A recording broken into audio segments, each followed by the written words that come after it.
চাঁদ শরীফ যে সকল ভুল বক্তব্য, তার মধ্যে আরেকটি ভুল বক্তব্য হলো কোরআন শরীফ বুঝে বুঝে তেলাওয়াত করা ওয়াজিব, তরজমা না জেনে তেলাওয়াত করলে তার ওয়াজিবের গুনাহ হয়ে যাবে। কোরআন শরীফ আমরা পড়ি, পড়েই কি করি না? এখানে কোরআন পড়তে পারি না এমন লোক থাকতে পারে, কিন্তু কোরআন পড়তে পারি, সবাই কোরআন বুঝেন এমন তো না। আমরা তো সবাই কোরআন বুঝি, কোরআন পড়লে সাথে সাথে সেটা বুঝে আসে না। যারা এটার পিছনে মেহনত করেন, ধারাবাহিক চেষ্টা করতেছেন, তারা এটা বুঝেন।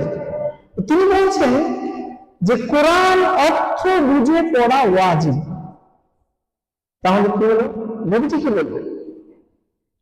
হাদিসের মধ্যে আসছে যে কোরআন পড়তে পারে না, কিন্তু কষ্ট করে কোরআন শিখে, শিখার পর থেকে টেকা আলহামদুলিল্লাহি রাব্বিল আলামিন আর রহমানির রহিম আসেন, এরকম বিশুদ্ধ করে পড়তে পারে না, কিন্তু হুজুরদের কাছে ধীরে ধীরে আস্তে আস্তে সবক শিখতেছে।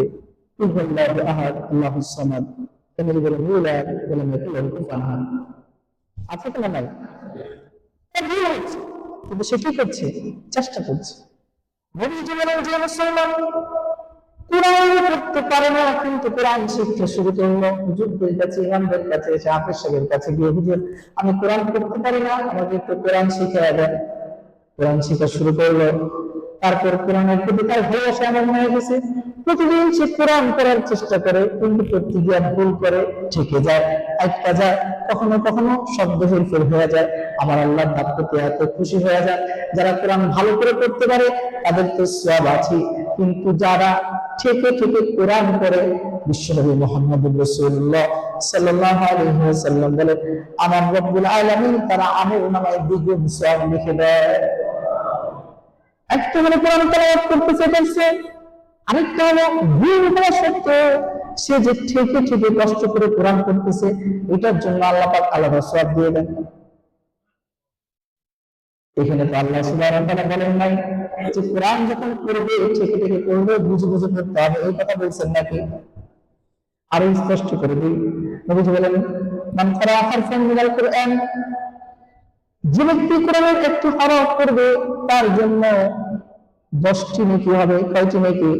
10টি নেকি হবে। রাসূলুল্লাহ বলবো না আলিফ লাম মিম, এটা পুরোটা একটি হরফ।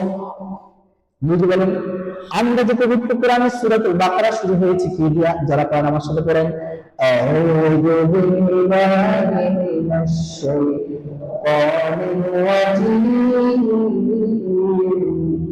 বিসমিল্লাহির রহমানির রহিম, আলিফ লাম মিম, যালিকাল কিতাবু লা রাইবা ফীহি হুদাল লিল মুত্তাকিন। এই যে আলিফ লাম মিম, একজন মানুষ দেখে এখানে বলেন এর অর্থ কি? কেউ বলতে পারবেন? কে বলতে পারবেন? আলিফ লাম মিমের অর্থ জানেন কে? আল্লাহু আ'লামু বিযুরিহি। মুফাসসির ইকরাম প্রথমেই এই কথা বলেছেন, ব্যাখ্যায় যাওয়ার আগে প্রথমেই বলে দিয়েছেন এটা আসল অর্থ একমাত্র সবচেয়ে যিনি জানেন তিনি কে। তাহলে আমি তো জানি না, আলিফ লাম মিম পড়লাম, সওয়াব হবে কিনা? না বুঝে পড়লে তো সওয়াব হবে না, না বুঝে পড়লে তো তর্কে ওয়াজিবের গুনাহ হবে। রাসূল বলেছেন কোরআনের যে একটি হরফ পড়বে তার আমল মনে হয় 10টি নেকি হবে। নবীজি বলেন আলিফ লাম মিম এটা পুরোটা একটা হরফ নয়, বরং আলিফ একটা হরফ, লাম একটা হরফ, মিম একটা হরফ। হরফ কয়টা? 3টা। 3কে 10 দিয়ে গুণ করলে 3 10 30। আলিফ লাম মিম অর্থ জানি না, বুঝি না, ও উলামায়ে কেরাম এটা অর্থ জানেন না। নবী জানেন কি জানেন? এটাও জানেন কে? আল্লাহ সুবহানাহু ওয়া তাআলা। সেটা আল্লাহ তাকে ভালো জানেন। এই আলিফ লাম মিম অর্থ না জেনে পড়ার কারণে সওয়াব হইতেছে। রাসূল কিন্তু বলেন নাই যখন তুমি কোরআনটা পড়বা তখন তোমাকে বুঝে বুঝে পড়তে হবে, অর্থ জেনে জেনে পড়তে হবে। আমি এই কথা বলি না বন্ধু অর্থ না জেনে পড়লে ভালো হবে, না না না, অর্থ জানার চেষ্টা করতে হবে, কিন্তু অর্থ না জেনে পড়লেই যে তার ওয়াজিবের গুনাহ হবে, ওয়াজিব তরকের গুনাহ হবে, এটা কখনো শরীয়তের মানদণ্ড উত্তীর্ণ হতে পারে। কোরআন বুঝে পড়লে সওয়াব, না বুঝে পড়লে বলবেন কিভাবে? একটা উদাহরণ দিই। জুমার নামাজ কয় রাকাত? কথা বলে না। জুমার নামাজ কয় রাকাত? সবাই বলেন কয় রাকাত? 2 রাকাত। জোহরের নামাজ কয় রাকাত? বাকি 2 রাকাত গেল কই? বাকি 2 রাকাত গেল কই? খুতবায় বলেন কোথায়? খুতবাকে এত গুরুত্ব দেওয়া হয়েছে। খুতবা এটাকে 2 রাকাতের কায়েম মাকাম করা হয়েছে। খুতবা শোনার জন্য ওয়াজিব। খুতবা শোনা কি ওয়াজিব? খুতবা দেওয়া সুন্নাত, কিন্তু শোনা ওয়াজিব। বুঝলেও শুনতে হবে, না বুঝলেও শুনতে হবে। প্রশ্ন হলো, যদি নাই বুঝি তাহলে শুনে লাভ কি? ইমাম সাহেব নামাজের মধ্যে কোরআন তেলাওয়াত করে, বুঝি না, শুনে লাভ কি? আমার শেখ প্রফেসর হামিদুর রহমান রাহিমাহুল্লাহ তিনি চমৎকার একটা উদাহরণ দিতেন। তিনি বলতেন, নাপা ট্যাবলেট খেলে জ্বর সারে, এটা কিভাবে দেহের ভিতর কাজ করে এটা জানে কে? ডাক্তার সাহেব। কে জানে? ডাক্তার সাহেব।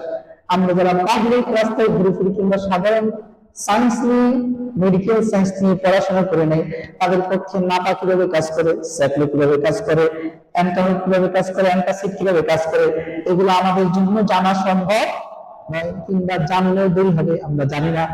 কিন্তু বলেন তো, ডাক্তার সাহেব জানে কি জানে না? ডাক্তার সাহেব জানে। কেন? এটা কিভাবে জ্বরকে কমায়, অ্যান্টাসিড কিভাবে গ্যাস্ট্রিককে কমায়, স্যাকলো কিভাবে গ্যাস্ট্রিককে নিয়ন্ত্রণ করে, অন্যান্য ওষুধগুলো কোনটা কিভাবে কি পরিমাণ দেবে শরীরের মধ্যে প্রতিক্রিয়া করে, ডাক্তার এটা জানে, আমরা পাবলিক জানি না। কিন্তু বন্ধু বুঝে থাকলে বলো, আমাদের জ্বর এসেছে, ট্যাবলেটটা খাইলাম, আমি তো জানি না নাপা ট্যাবলেট কিভাবে কাজ করে। আমি যে জানি না, সেই না জানা কি নাপা ট্যাবলেটের দেহের ভিতরে জ্বর কমাতে কোনো বাধা দিবে? সে তার কাজ করবে কি করবে না? প্রফেসর হামিদুর রহমান রাহিমাহুল্লাহ তিনি বলেন, নাপা ট্যাবলেট যেমন করে না জানলে খেয়ে ফেললে শরীরের মধ্যে তার কার্যক্রম শুরু হয়ে যায়, কোরআন এমন এক মহাগ্রন্থ, কোরআন এমন এক মহাবাণী, এটার অর্থ যদি আমরা নাও বুঝি, তাহলে কোরআন যখন শুনি, কোরআন যখন পড়ি, কোরআন যখন দেখি, কোরআন যখন জবানে তেলাওয়াত করি, প্রতিটা মুহূর্তে কোরআন তার কার্যক্রম আমাদের দেহের মধ্যে, আমাদের কলবের মধ্যে করা শুরু করে দেয়। কোরআন এমন এক মহা জিনিস। وَإِذَا تُلِيَتْ عَلَيْهِمْ آيَاتُهُ زَادَتْهُمْ إِيمَانًا وَعَلَى رَبِّهِمْ يَتَوَكَّلُونَ। আল্লাহ পাক বলেন, যখন মুমিনদের কাছে কোরআনের আয়াত তেলাওয়াত করা হয়, এখানে বলেন না আল্লাহ পাক কোরআনের আয়াত করে করে তাফসীর করা হয়। তাফসীরের আরেকটা পার্ট। তাফসীর কি? আরেকটা পার্ট। আমল করার জন্য আমরা জুমার আগে বয়ানের ব্যবস্থা রেখেছি, যাতে করে পাবলিক যে কোরআন বুঝে না, সেটা যেন খতিব সাহেবের কাছ থেকে শুনে শুনে নিজেদের জীবনের মধ্যে ফিট করতে পারে। এটা একটা কাজ। আবার কোরআন তেলাওয়াত করা, এটা আরেকটা কাজ, এটা আরেকটা আমল। তেলাওয়াত একটা আমল, কোরআন বোঝা আরেকটা আমল। দুইটা এক না ভিন্ন? আমল একটা না দুইটা? দুইটা। দুই আমল। তেলাওয়াত করলে তেলাওয়াতের সওয়াব হবে, কোরআন বোঝার চেষ্টা করলে আবার আলাদা সওয়াব হবে। সুবহানাল্লাহ। এই জন্য আমরা এই কথা বলবো না কোরআন না বুঝে পড়লেই গুনাহ হবে, কোরআন না বুঝে পড়লেই তারকে ওয়াজিব হয়ে যাবে, ওয়াজিব তারকে গুনাহ হবে। এটা কখনো সঠিক বক্তব্য হতে পারে? কোরআন বুঝলে পড়বো, না বুঝলে পড়বো। কোরআন যারা বুঝি না, বুঝার চেষ্টা করবো ইনশাআল্লাহ। আল্লাহ পাক আমাদের সবাইকে তৌফিক দান করে বলে আমিন।